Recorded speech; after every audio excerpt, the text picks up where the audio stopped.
She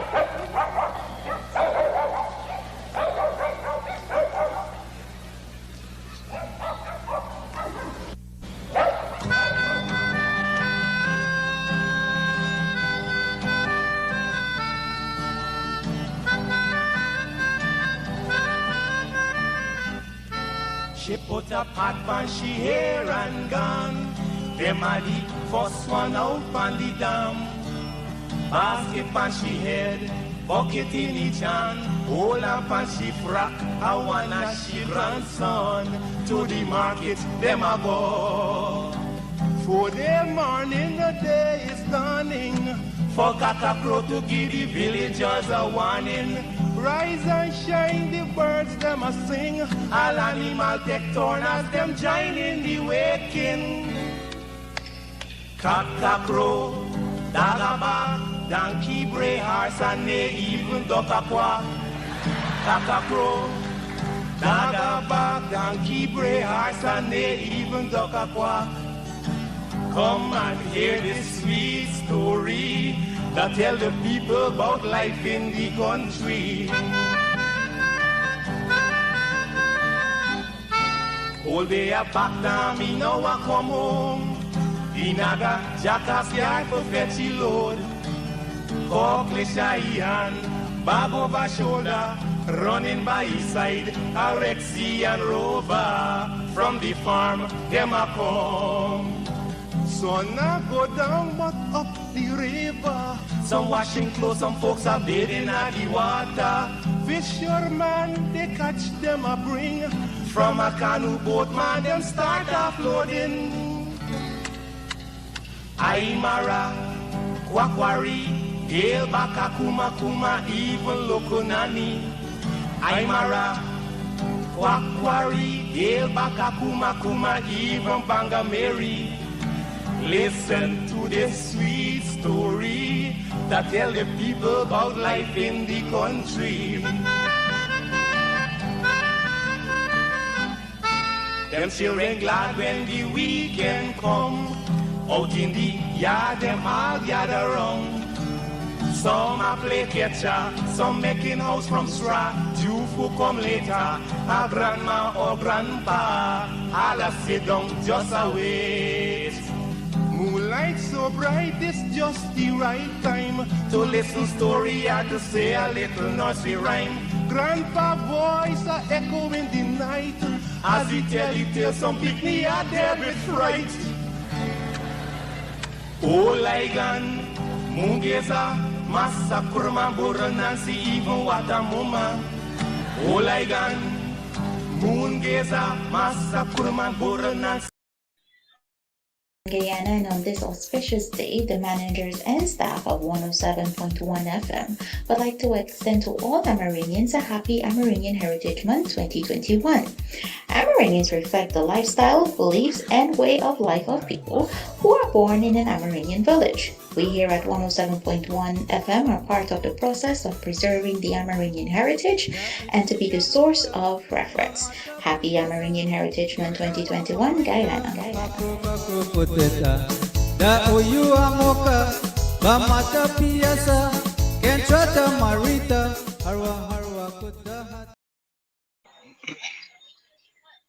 All right.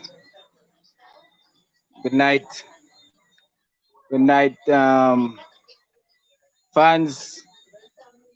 Good night, family. I am back. I know I have been out for the past 3 Thursdays, and I must take this opportunity to apologize to all those who were expecting me to be on 107.1 Benchcop Radio. I could come up with a number of excuses, but I will not. I'm just gonna apologize for being absent. You know, you can't be a public success and a private failure. So I said that to say sometimes you have to deal with matters in the home. But nevertheless, I'm back. We're ready to rumble. Knowledge is power, so please share the live. Share the live. The more persons are informed, the better they will be able to make informed decisions. And this is what Benchcop Radio is about: informing the public, informing the populace about what they need to know, even if those who are sometimes getting whipped, you know, it is all for the good. So take it with a grain of salt, no feelings, and we are here to have a healthy discussion. Like again, I want to say I apologize to the viewers of my program, of my show on 104.7 Benchcop Radio. Thanks again to my brother Mark Benchcop for this opportunity. It's an opportunity I don't take for granted, I must say, publicly. But nevertheless, we are here and we're ready to rumble. So please share the live, people. The more you are informed, the better you will be able to make decisions. And I believe you can add to the discussion. You can share your concerns. You can share your views. You can criticize. We welcome constructive criticism. If you are leading and you're not being criticized, and you're not leading, so bring it on.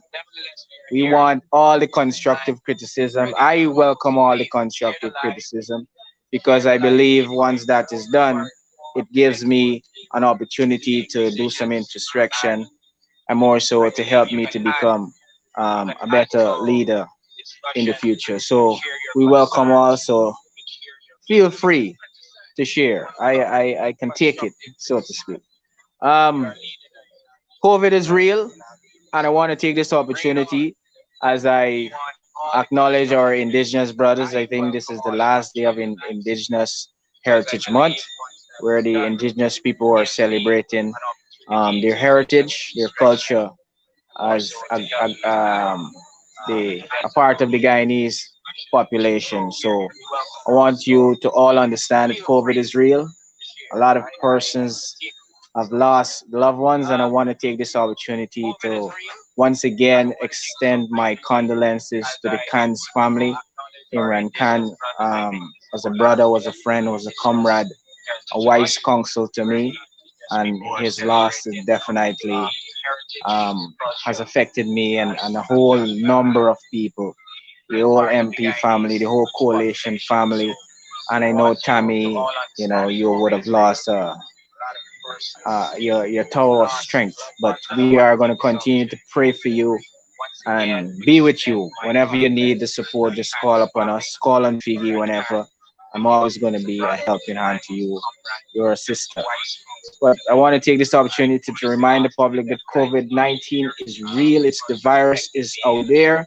So please do all that is necessary to protect yourselves, to protect your families.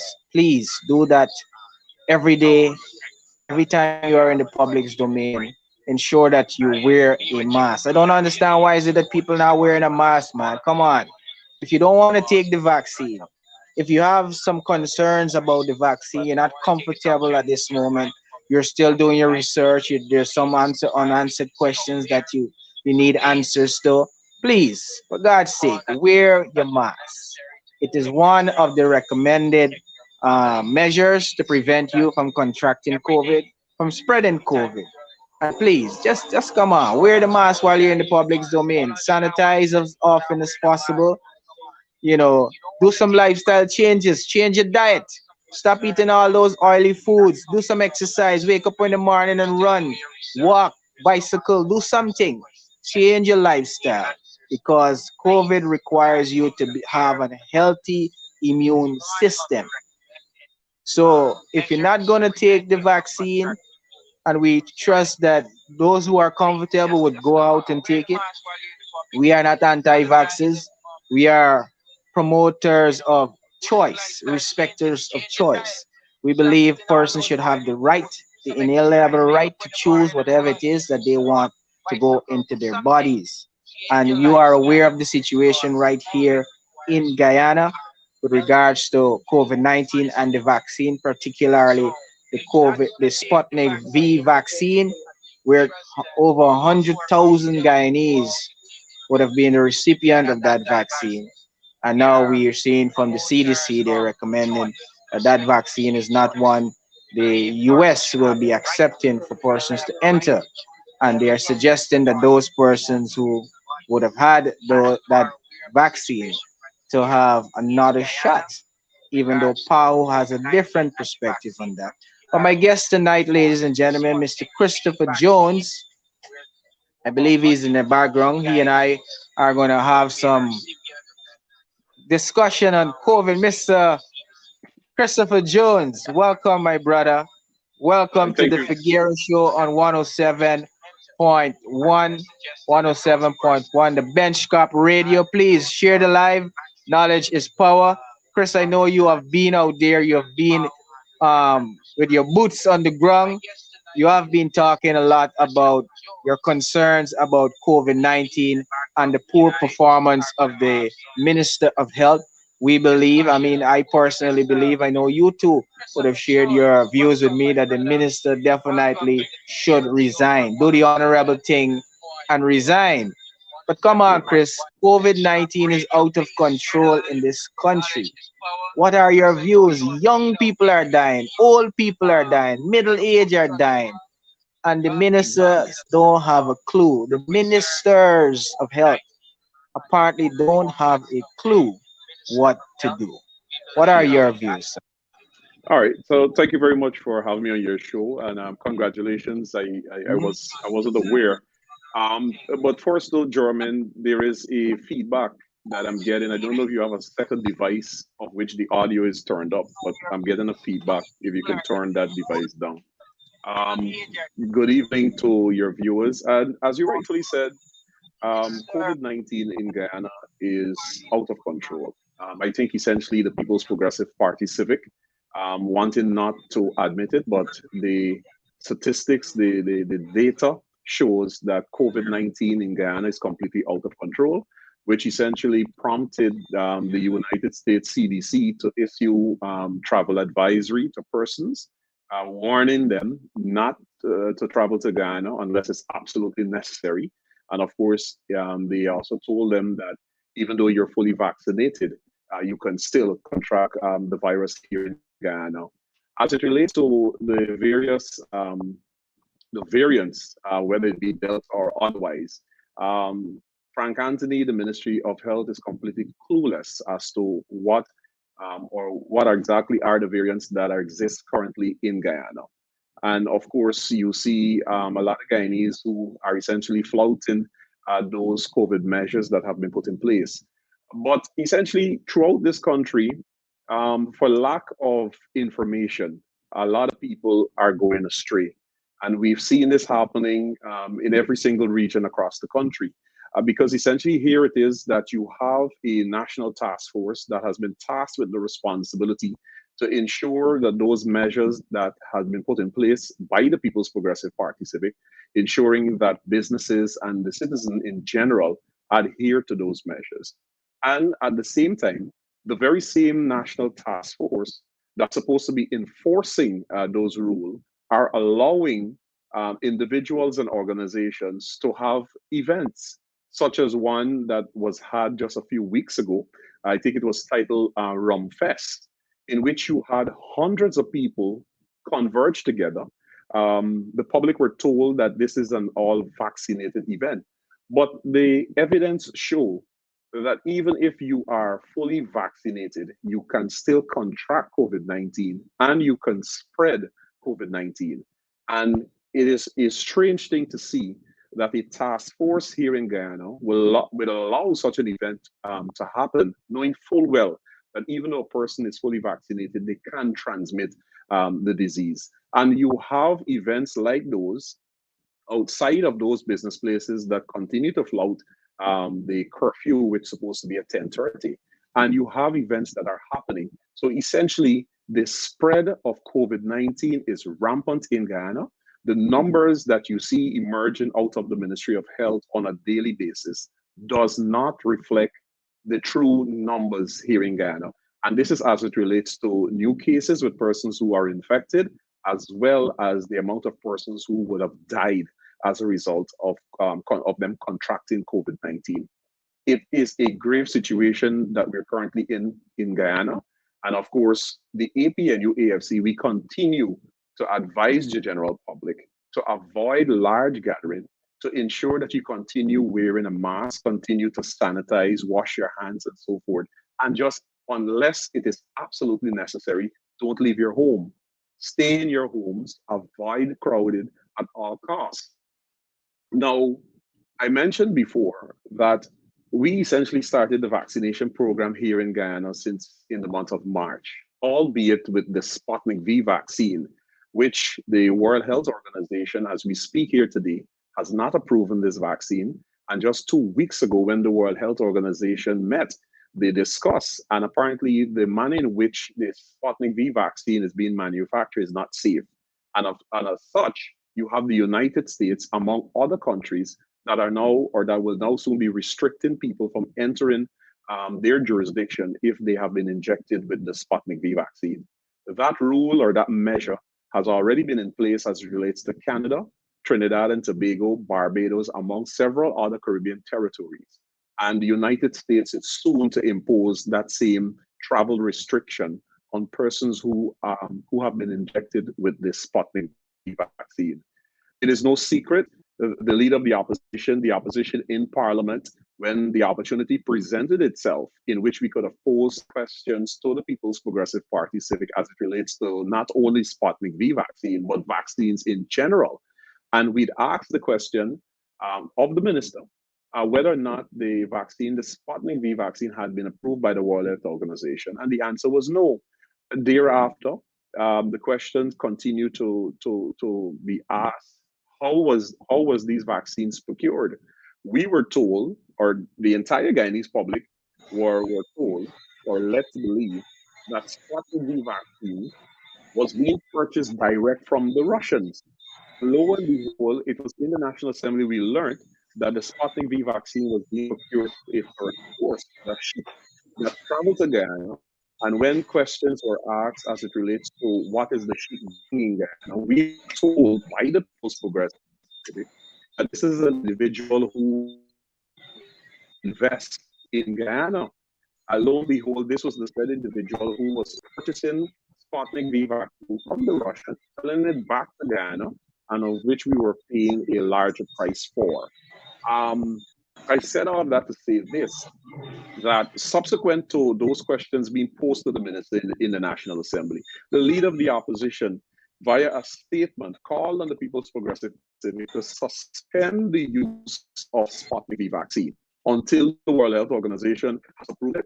And of course, at the same time, he set a call for them to purchase the Pfizer vaccine, the Johnson & Johnson, the Moderna, and so forth. The WHO continue approved. on the path of injecting Guyanese with the Sputnik V vaccine. Yes, Correct. the opposition would have made calls for WHO approved vaccines. Correct. So you had, from the call that was made from the opposition leader, that you should suspend the use of this vaccine. To date, the PPP has not done so. Now that the CDC has spoken, the World Health Organization has spoken as it relates to Sputnik V vaccine, you have well over 100,000 Guyanese who have Sputnik V vaccine in their system. And as it stands now, those persons cannot travel to Canada, cannot travel to Trinidad and Tobago, cannot travel to Barbados, and very soon the United States will impose those same travel restrictions on Guyanese, all because of the PPP.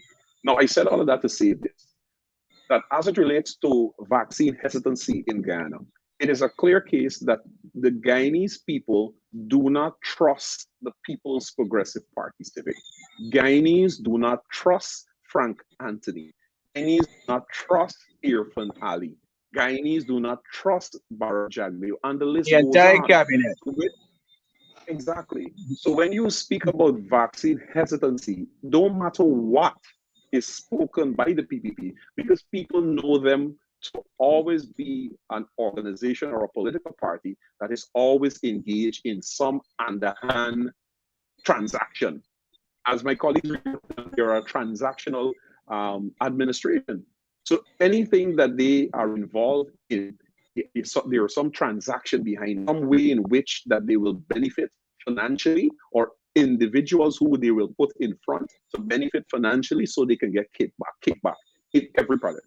Now, we've seen that since the numbers of cases continue to rise and the number of deaths continue to rise in Guyana, we saw recently Guyana was able to draw down from the Japanese millions of dollars. And that is the question that is being asked, whether or not the PPP sees COVID and the death of Guyanese and those who are afflicted with the disease as essentially a cash cow. It is a way in which they can cash in. So the more people die, the more people are infected, we draw down on foreign aid and foreign funds. And that is exactly what is happening currently. But Sherrod, I think Miss Chris, one of the concerns too with regards to the hesitancy is that apparently, like everyone who goes to the COVID hospital, I mean, a large percentage of those persons who go in comes out dead, unfortunately. And the question is, what is it Yeah. that the Ministry of Health is doing at the COVID hospital? What is it that they're treating these patients with? I mean, we have had Yeah. reports of some patients claiming that they don't get sufficient food. I mean, these are persons who are sick, and the hospital are not providing them with sufficient food. I mean, the reports that we receive are damning, and even the families are saying, even when if their family unfortunately would, if they contract this COVID virus, they will not allow their family members to go at that hospital. So that in itself is another testimony of the failure of Frank Anthony, that the Guyanese populace don't have any confidence in the healthcare system as well. So Yeah. I mean, what should Guyanese do? Because this All is right. the health So, facility that's supposed to be giving care to this world's pandemic that is spiraling out of control in Guyana. And Guyana yeah. is I mean, you cannot compare Guyana to the amount of deaths in the region compared to Trinidad and Jamaica. You got to look per capita. And as per capita, Guyana has the largest death rate in the Western Hemisphere, the largest infection rate in the Western Hemisphere. So all of these are facts that the Minister of Health, the ministers of health, are doing a terrible job, and they should resign. Go home, do something else. Take care of your Correct. kids, your grandchildren, or something. Correct. I would want to first say, as it relates to the hospital there at Lilindale, and kudos again to the APNU AFC administration. Quick thinking, because they recognize that COVID-19, based on the data that they see coming in from various countries across the world who had large numbers at that time, that should the pandemic reach our shores, it can spiral out of control. And therefore, our premier hospital, which is the Georgetown Public Hospital, would not lacks the capacity to handle that amount. And plus, this is an infectious disease hospital that caters specifically for cases like this, and the establishment of the Lillian Hospital. And of course, at that time, you had the People's Progressive Party say, they're shouting that we're wasting taxpayers' monies and all of that. And lo and behold, when the numbers started to spiral out of control, it was the Liliendal Hospital that the PPP had to depend upon. And had it not been for the brainchild of the APNU AFC administration, that hospital would not have been in place. I want to True, say true. that the nurses and the doctors at all of these health facilities across the country have been working tirelessly. And essentially, the treatment that patients get there in terms of their dietary and so forth cannot be blamed on the nurses or the doctors, because it is an administrative issue. Is that essentially all of the resources that we have allocated in the 2021 budget, which is supposed to cater for COVID related issues, millions, billions of dollars have been set aside, approved for the health sector. And to get numerous reports and complaints from patients who recovered from the COVID 19, the COVID hospital there at Lillian Dal. It's appalling and very frightening at the same time. Our colleague Imran Khan, that met his demise day before yesterday, was communicating with all of us, and all of us received text messages, WhatsApp Yes. messages from Imran the day before, and essentially he said in one of his text message that he's currently now getting coconut water, and he's thankful for that. So it is a clear indication that before, a simple thing as coconut water, in which Guyana, a green country, coconut trees are sprung throughout every corner of this country that you can find. Every That yard. every yard, that patients in the hospital can't get access to coconut water. And And of even course, Imran, fruits he was requesting and couldn't that's get right. access to fresh That's fruits. right. And that raises a lot of questions because any health practitioner will tell you that part of your normal dietary should include fruits. Normal, much less a person whose immune system has to be strengthened. And that can Yes. come about by way of fruits. So you would expect that in a hospital that is dealing with people whose immune system is in battle, that they are not being provided with simple things as fruits. That is alarming. Where is the billions of dollars that we have approved in the budget? Where have those monies gone to? Where are those monies that the PPP draws down every other week from all of these these countries who have been donating to Ghana, like the Japanese for recent? I know for certain the United States has been doing that. Canada has been doing that. Where are these monies going to? And it leaves Yes. more questions than answers. Chris, it's a sad state. As of today, 786 deaths. 786 deaths. This is Mhm. unacceptable. And the fact of the matter is, monies are being given all around the country, and persons who are not deserving of it are in receipt. For example, a number of farmers, millions of dollars they would have been in receipt of. In Region 5 and Region 6, we have evidence. We have testimonies and reports of farmers who were complaining that some farmers in the Region 6 area were in receipt of hundreds of thousands and even millions of dollars, claiming that their crops were damaged, and they were not damaged. So Yeah. so why is it that the government is willy-nilly dishing out taxpayers' money to people who are not deserving? But yet, in a pandemic, we have shortages at the hospitals, basic food to enhance people's immune system. The nurses and the doctors are being blamed, even though they're doing a phenomenal job with the minute resources that are being afforded to them. So we are Yeah. saying, take the monies that you are giving to your friends, your cronies, and give it to the hospitals so that they could be well equipped, so that they could be given all of the resources required, so that the nurses can function effectively, so that the doctors can function effectively, and most importantly, so that the patients can have the health care that they rightfully deserve, Yeah. so that they could come out of there alive. And now, Chris, I'm hearing that the Minister of Agriculture is asking for an additional of $1.6 billion for a dead sugar industry, Gaisuko, that is not producing profitable sugar. Mhm. What is going on in this country? Mhm. What are your thoughts on this, Chris? Well, I'll start from the point of the farmers. As I said before, like my colleagues, like we've been saying before, the People's Progressive Party Civic is a transactional administration. That whatever programs that they have set aside, it is in a way in which that monies will be able to go to an individual or groups of individual in which it can benefit the PPP. And in this case, it is monies that are going to their key supporters and individuals in which they can get kickback from. I can tell you on to this morning, I receive a call, and as well too, I must say this, as well too, it speaks about the PPP and the political and racial discrimination that is being had in this country. And we've been saying this at nauseum. Essentially, the person that called me this morning happens to be a farmer that resides in the East Kanji Berbice Region 6. And this East Indian farmer happens to be a supporter of the APNU AFC.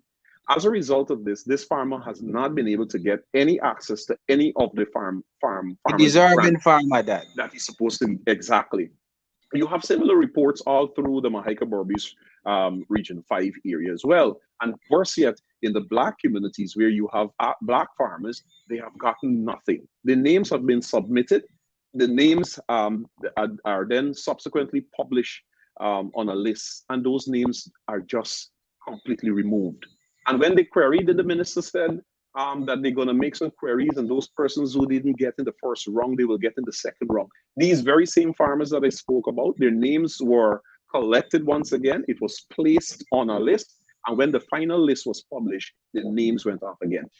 Listen, the PPP cares nothing about COVID-19 and who dies. According to Barra Jaglio, people will die. So for PPP, it is nothing alarming. People go dead, but at the end of the day, money have to make. That's how PPP sees this. I often refer to them as an administration way back in the 2010s and so forth. That you would be here speaking about farmers, both East Indian and Africans, because they happen to be supporters of the APNU AFC, that they lost everything during the floods and they have to restart. Many of these persons have loans at the banks of which they have to repay. The PPP hasn't even the PPP hasn't even encouraged the banking sector to issue a moratorium on persons who have loans, so at least they get a 6 months or a year to recover. And at the same time, they receive the necessary funding from the government, and not even from the government that will get them back on their feet. The PPP doesn't care about that. They're transactional. Unless you happen to be somebody who votes for me to put me in office, then you can't receive anything. And they are that blatant. They are that blatant. Now, bring you to the Minister of Agriculture asking for $1.6 billion of the taxpayers' monies to Gaisuku. In my budget presentation earlier this year, I spoke about Gaisuku as nothing more than a bloodsucker on the backs of the Guyanese taxpayer. Exactly. And you saw Gaisuku and the union that represents the sugar worker called upon me to issue an apology and so forth. I have no apologies to make for that. The reality, sugar is dead. Sugar has been dead in Guyana, like many other Caribbean countries, for a number of years. And what those countries have done, of which Guyana, under the PPP, has refused to do, is to diversify that sector. They can plant many other things. You can utilize the same cane cutters that are there, but diversify the industry and have them plant something else, produce something else, and so forth. Chris, I'm happy that you raised that point. Now, listen, we have been producing sugar far beyond the selling price. So we are subsidizing rich nations buying our sugar. Imagine Europe is paying cheaper for sugar that we in Guyana is buying for. That is the madness of what is going on at Gaisuku. So I am saying, instead of you asking for 1.6 billion additional monies to plug into a dead industry, to say that you are looking out for your support base. This is your political hub of your support base, the sugar belt. So if the sugar workers decide to protest tomorrow, you run and give them whatever it is that they ask. It is your support base. Now, diversification, it is much better for your supporters. They don't really care about their supporters, you know. They want to give them crumbs so that you could keep them dependent. Now, if Gaisuku, if the government decides to redivest Gaisuku, take the estates for example, Chris. Chop it up. Give each cane cutter half an acre or an acre, 2 acre, 5 acre, whatever it is. Give them it, because you want, when these guys finish, there's something that they can bequeath their kids. We ain't give them a cutlass. No, give them the land. Let them own the title for this land and teach them how to farm another crop. Pepper, for example, Scotch bonnet pepper is one of the best foreign revenue earner in Jamaica. Soursop is one of the second largest foreign revenue earner in Grenada. So I'm saying we have an abundance of arable lands right here in Guyana. Take this $1.6 billion that you want to waste in Gaisuka, divide up the estate lands, give it to the cane cutters, and let them own it. So if tomorrow comes that they die, God forbid, the children have something that they own, and let the government find the market for these new crops and sell Banks DIH, sell DDL, who depends on the molasses from these sugar estates, and let the private sector play a pivotal role in some aspects of Gaisuko. But give the sugarcane workers real help so that they won't be dependent on you for the rest of their lives. They own something that they would have invested more than half of. They get sugarcane workers cutting cane for 20 years. The world is changing, it's becoming mechanized, and you still have Mhm. cane cutters going into the cane field, risking their lives with snakes and mosquito to cut cane, when we could mechanize the industry and make it more productive. Yeah. So what are your views, man? It's No, but you see, ridiculous. right? No, but right there, you made the point. You made the point. Essentially, as part of PPP's modus operandi, as I've known them for the number of years I've been in the political, the hustings of this country, is that essentially they like people. They like to treat people like mendicants. They have those there in the sugar belt, and once they protest that they need increases in wages and salary or whatever the case be, they stretch them out for two morning and then they go and give them an increase or something. Their supporters, they, particularly the farmers across the country, start making some noise because they lost some crops and them thing. They run in and say farmers cash grant and so forth. The situation currently in Guyana, the economy is on a downward spiral. The cost of living has skyrocketed for everything. Cooking gas, tomato, shallot, balanche, celery, pumpkin, plantain, you name it. Everything has skyrocketed. And people have started complaining. And what the PPP did, they said, okay, we'll give a cash grant to school kids and so forth. So that's essentially how the PPP operates. The PPP will never see it fit to increase wages and salaries for public servants. No, they wouldn't do that. Do these same cash grants and these little things. And I saw the other day with the teachers, for example, they gathered them together and they were giving them some, was it some high heel shoes, um, a voucher to go take a photograph, and that sort of thing. That is how PPP Nonsense. believe. That's right, mendicants. That's how PPP sees the country, and that is how they govern them.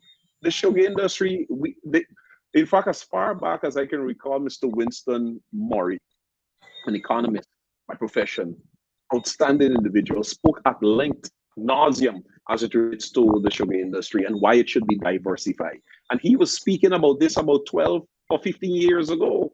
And that is why when the AP and UAFC got into office and they continued because the PPP started to close the estates. And of course, the AP and UAFC administration did the same. But I'm saying, like you, is that the industry could be diversified. You already have the labor that is there. Just identify whether it's corn, soya, beans, whatever the case be, and have the farmers, have the cane cutters continue on the same plot of land that they're currently operating. And if further they could go in the direction that you spoke about, that you allocate acreage of the lands to the farmers. Over time, they work and they own the land. So as they pass those on to the children. They have assets. But then you see when you do that, they become independent. It's like during the days of the of slavery, when you had the slave who essentially gathered their resources and they bought those villages, they then become independent.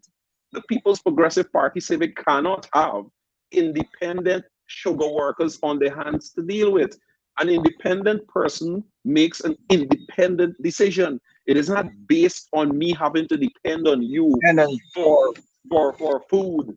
You understand? So that is it right there. So the people will never go in that direction. It will never happen under the People's Progressive Party. But it Chris, is you've made a point that we cannot allow to just pass. You have indicated that um, there is racial discrimination, and there's no uncertainty in that. Racial discrimination in the allocation of resources. But the president at the United Nations has been making the case for Afro Guyanese, for and ancestors of slavery for reparations to be paid to the ancestors of slaves. But right here in Guyana, black African farmers are being discriminated from resources of the state. Thousands of African public servants were dismissed, and we have seen a consistency in the discriminatory acts of this administration. So there's no uncertainty here that racial discrimination is a part of the government's program and agenda. So that has to be highlighted. It must be called out in a country that the government is calling for a one Guyana. But you're speaking one thing, but your actions are blatantly different. What are your views in this regard? It's nothing strange for PPP. PPP is good at propaganda.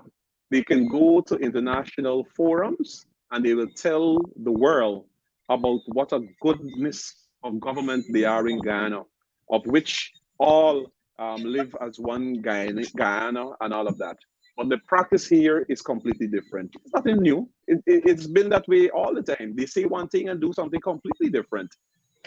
Listen, when you speak about blatant racial and political discrimination in this country, those with the jaundiced eyes, as I would normally say, can see it. When the People's Progressive Party say they came into office, the first thing they did is said to those persons who acquired lands, rightfully so, under the APNU AFC government, Legally, yes. legally so, that they must hand over or give up those lands, or else they will move on them. And what did we see the PPP did?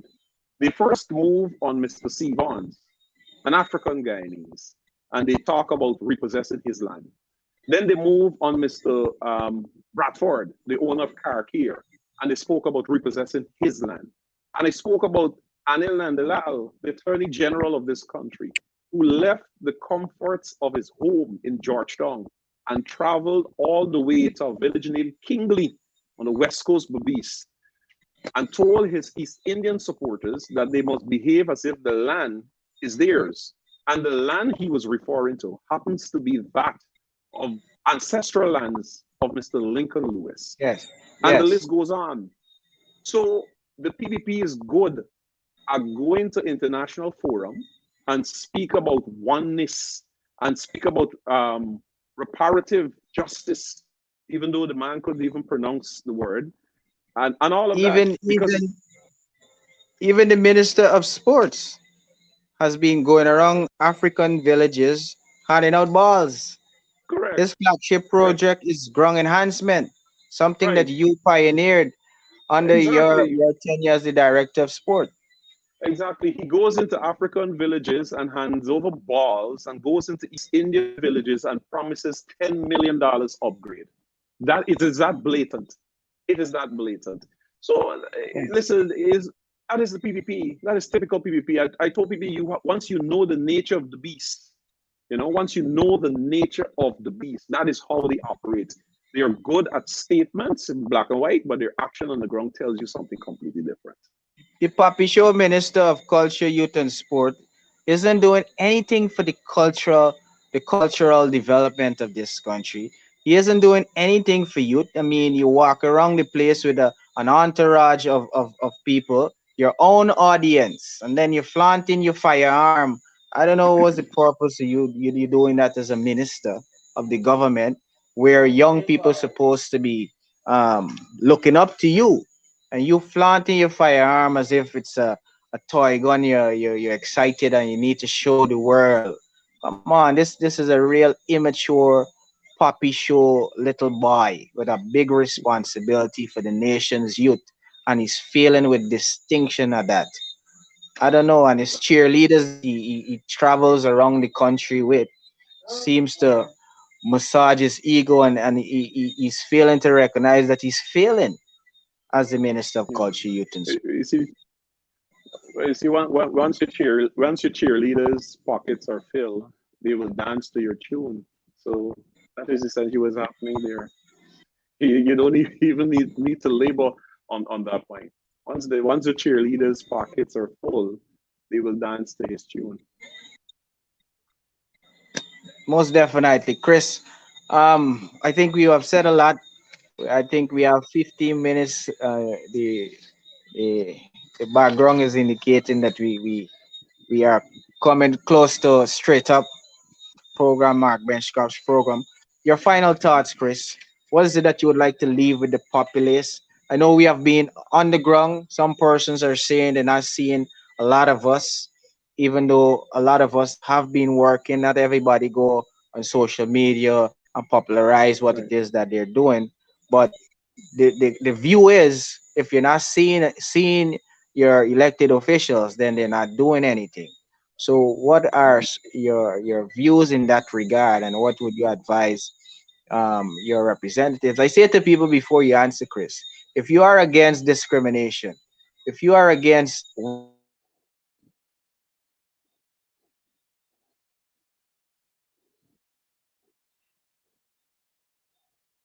everybody.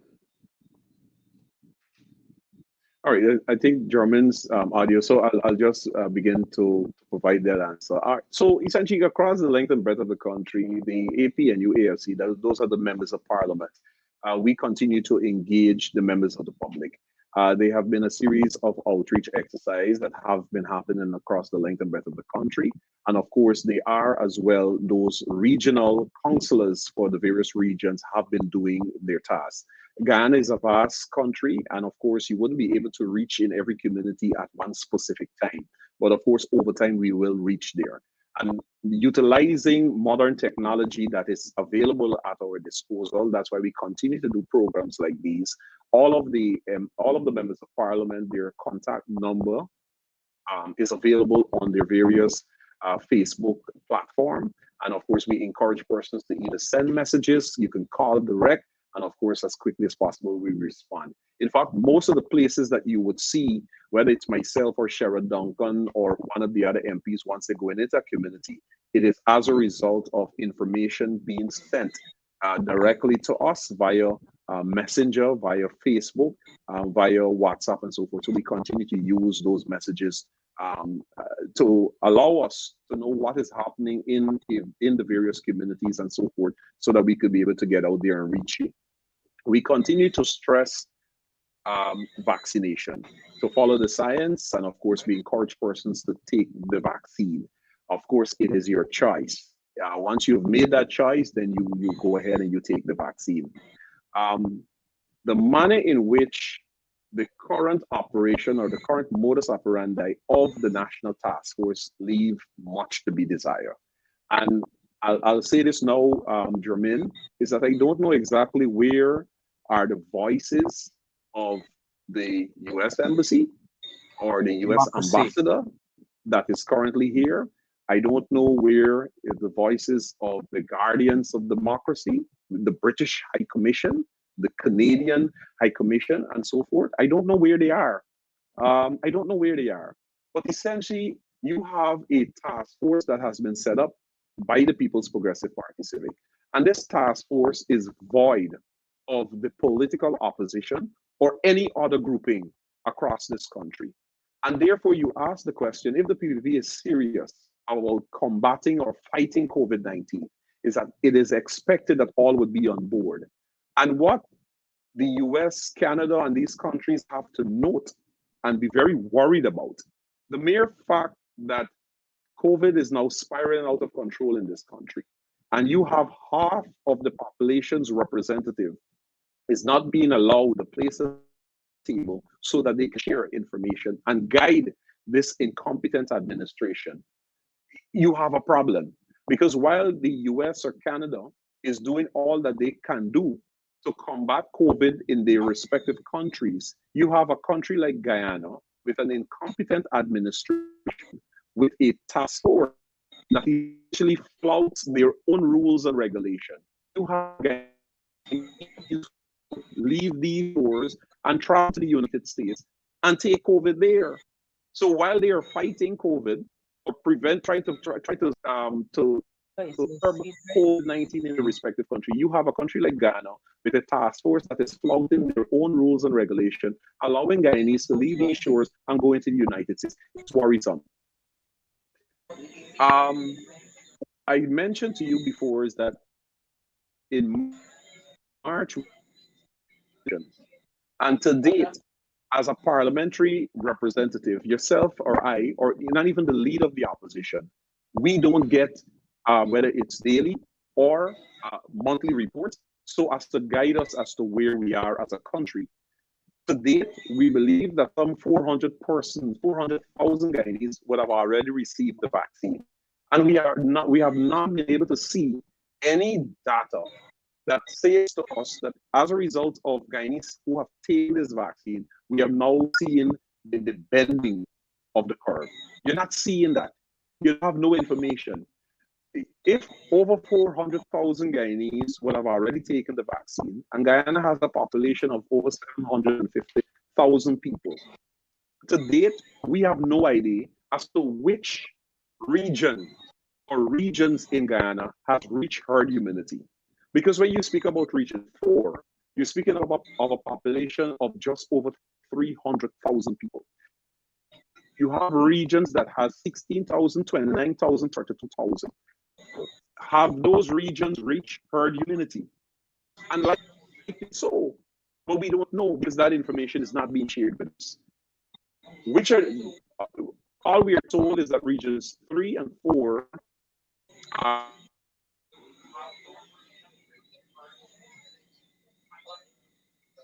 Damn, I'm stick again.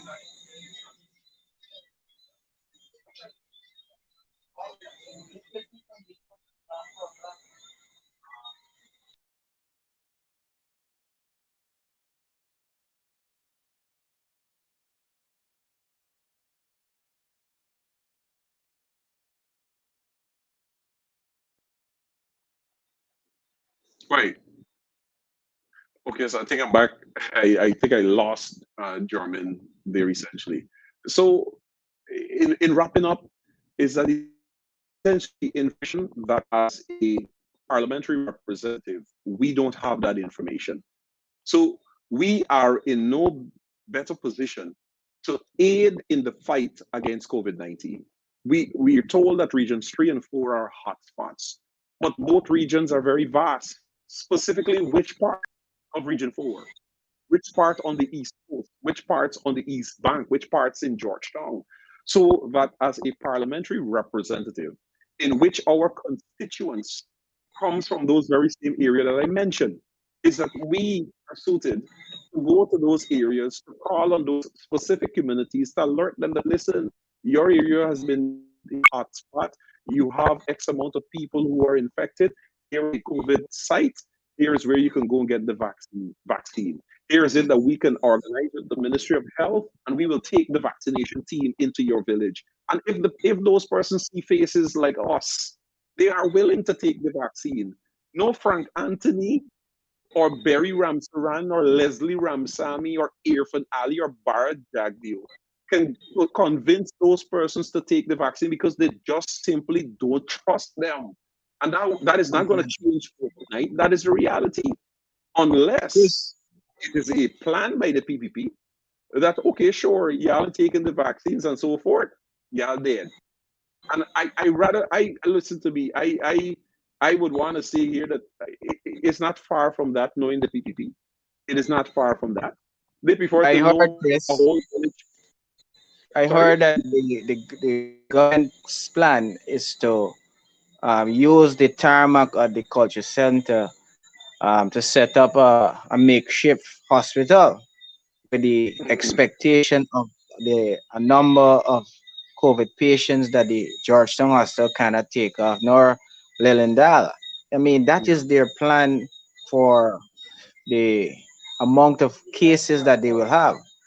I'm recommending that the government takes this $1.6 billion that they want to waste in Gaisuko and furnish all of the regional hospitals based on the population.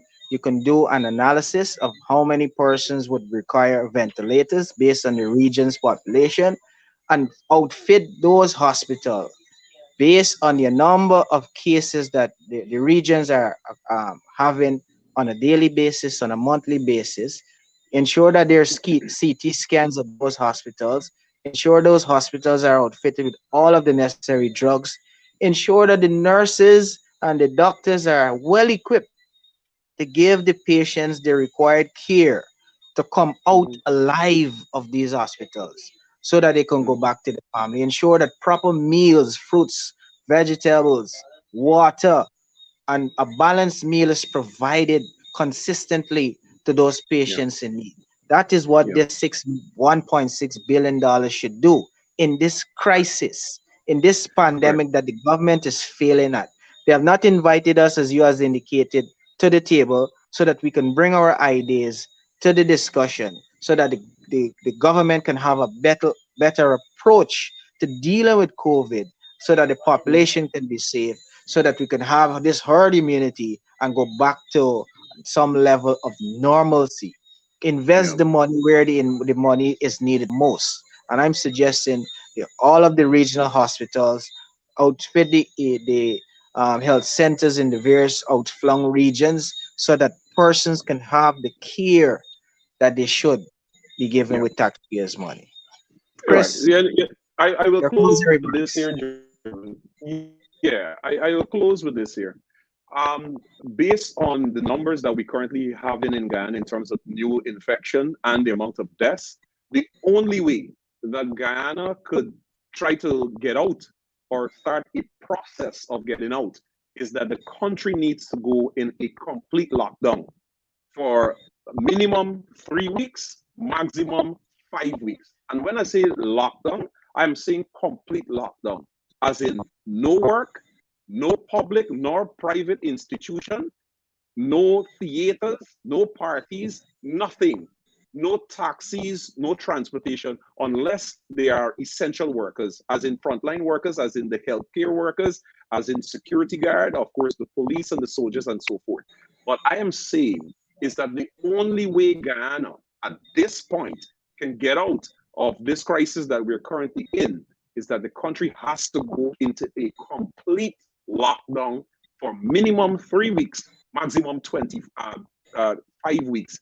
And you continue to push the vaccination thing because listen, those persons who are COVID positive, who's supposed to be home on home isolation, they are not. They are in the streets, they are in the public transportation, they are in the taxis, they're in the water taxis just as normal. And they continue to spread it. Because the reality is that most of these persons happen to be the breadwinner of their homes. So for them to stay home and not go out and work is to deprive their family of food.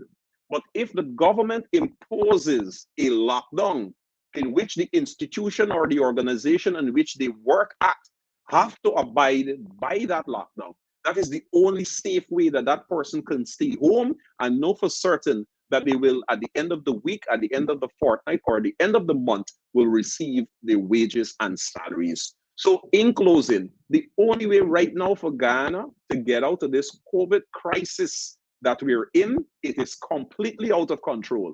It has spiraled out of control. The Ministry of Health has lost grip on COVID 19, and the boat has already gone afar, at the far. It's already gone. The only way we can get out of this now is for a complete, total, countrywide lockdown for a minimum of 3 weeks and probably 5 weeks at best. That is the only way we can get out of this. That's the only way we can curb the situation that we have. And this national task force, that is a complete joke, that is a complete waste of time, that continues to flout their own measures, their own protocols, by allowing persons and organizations to host events like this Rumfest or Rumfet that was recently had, which supposed to be an all vaccinated event, of which you had persons who went in there that we're told that were not vaccinated at all. And then the persons who went to the event were all en masse. All of the images that you see across social media, none of the persons are wearing face masks. And the science has said to us that whether you are fully vaccinated or not, you can contract COVID 19 and you can spread COVID 19. So the Rumfest that the National Task Force in Guyana approved the event, which had hundreds of people gathered together, none of which that were wearing their masks, some of which contracted COVID right there, collected COVID right there and took those right back to their homes. That is what happened. So that is the nonsensical approach with this waste of time national task force that has been set up by this waste of time Frank Anthony and this waste of time administration. COVID-19 and all of the infection that we see across the country and all of the Guyanese that we have lost as a result of the People's Progressive Party Civic and Frank Anthony. And it has to be, they have to lay the blame squarely at their feet. It is a complete joke. And I don't understand why countries like the US, Canada, England, and so forth continue to support this nonsensical approach that we see that Frank is doing every day. What I would like to hear from Frank Anthony justify to this nation that the COVID task force grants permission for a rum fete, for people to essentially gather to go and drink rum during a global pandemic. Justify that to me. And you claim that the event supposed to be an all vaccinated event, to which all of the individuals supposed to be vaccinated. What does that mean? What does that mean that everybody in this event have to be vaccinated when the science has shown us that whether you're vaccinated or not, you can contract COVID-19 and you can spread it? What is the justification Frank Anthony, Irfan Ali, Bharat Jagdeo can justify to this nation for granting permission to an event named Rum Fete for people to go and gather together to drink rum? Not to say that they're going and clean up a health facility, or they're going to throw money or they're going to throw money together to buy more vaccines, or they're going to put money together for give the health workers a little stipend. Nothing of that sort. The PPP give approval for a rum fete for people to go and drink rum during a global pandemic, and you had hundreds of these people all together, and all of them without the mask. And the science tell we that you could contract COVID-19 and spread it, whether you're fully vaccinated or not. And PPP do more reasons for Frank to go, Chris. I'm telling more you, reasons for Frank to go. Listen, I would say the whole damn cup. The whole damn cup. Whole cabinet. The whole Chris, cabinet. I want to thank you for gracing us with your presence and sharing your knowledge, sharing your insight. I believe we had a good program, and definitely you will be invited once again, and not so long. I mean, you were here several months ago, so we're going to be bringing you back more frequent because the public is requesting you. You've been doing a phenomenal job out there, and I want to say thanks to being on this show here tonight. 107.1 Bench Cop Radio. Straight Up is next. I want to thank all my viewers for understanding my absence, but I'm back in full effect. So thanks to Bench Cop Radio for the opportunity, and we are going to continue to keep our boots on the ground. Be safe. COVID is real. Wear your mask whenever in public. Sanitize as often as possible. Don't depend on this government to protect you. They're failing. The Minister of Health and his entire team, F to you. So good night and keep safe. Straight Up is next. Please join the Straight Up family as we say